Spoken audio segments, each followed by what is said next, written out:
Ace movie review.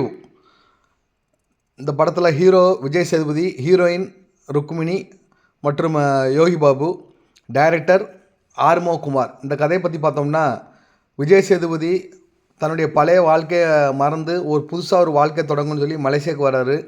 மலேசியாவில் யோகி பாபு அவருக்கு help பண்ணுறாரு. யோகி பாபுக்கு எதிர்த்த வீட்டில் தான் ஹீரோயின் ருக்மிணி இருக்காங்க. ருக்மிணிக்கு அவங்களுடைய அப்பாவால் பிரச்சனை. என்ன பிரச்சனைனா சொத்தால் பிரச்சனை.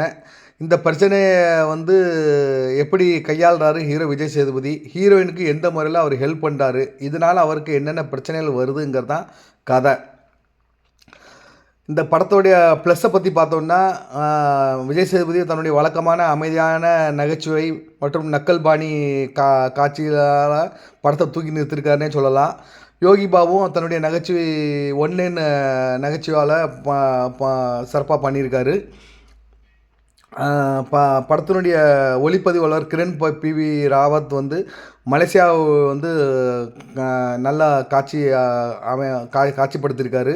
குறிப்பாக ஒரு காட்சி சொல்ல விஜய் சேதுபதி பால்கனிலிருந்து இரவு நேரத்தில் ஹீரோயினை நேரடியாக ஹீரோயினை பார்த்து பேசுகிற காட்சியாக இருக்கட்டும், அந்த போக்கர் கேமை காட்சிப்படுத்தின விதமாக இருக்கட்டும், எல்லாமே சிறப்பாகவே அமைஞ்சிருக்கு. மியூசிக் டைரக்டர் ஜஸ்டி பிரபாகரனுடைய இசையில் பேக்ரவுண்டு மியூசிக் நல்லா இருக்குது.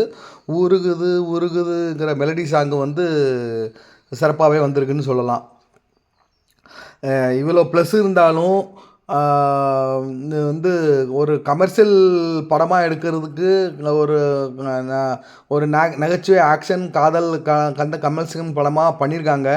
ஆனால் அது சுவாரஸ்யமாக எடுத்திருக்காங்களான்னா அது ஒரு கேள்விக்குறி தான்.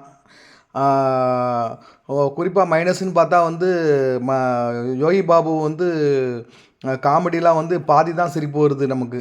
ஏன்னா அதை தேவையில்லாமல் அந்த உருவக்கேலி பண்ண உருவக்கேலி, அப்புறம் தூய்மை பணியாளர் குப்பை பொறுக்கின்னு இது பண்ணுறது, அதெல்லாம் தவிர்த்துருக்கலாம். அதெல்லாம் தேவையில்லை. படத்துக்கு இன்னொரு துணைக்கதையும் வருது.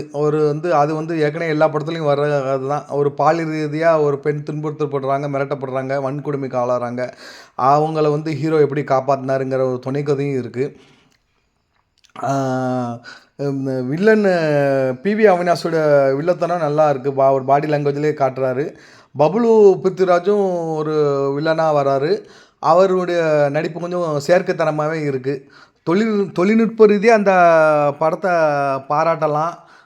தொழில்நுட்ப ரீதியாக பார்க்கும்போது நல்ல தரமாக படம் வந்திருக்கு இந்த ஏஸ் திரைப்படம்.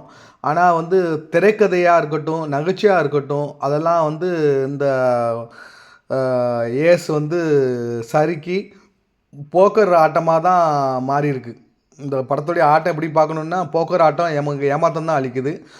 ஆறுதல் என்னென்னா, இந்த கிளைமாக்ஸ் சீனுக்கு 20 மினிட்ஸ்க்கு முன்னாடி கொஞ்சம் ஆறுதல் படுத்தியிருக்காரு இயக்குனர். அந்த படத்தில் ஹீரோ போடுற ஸ்கெட்சும் டைரக்டர் அதை படமாக்கின விதமும் அதை பாராட்டலாம்.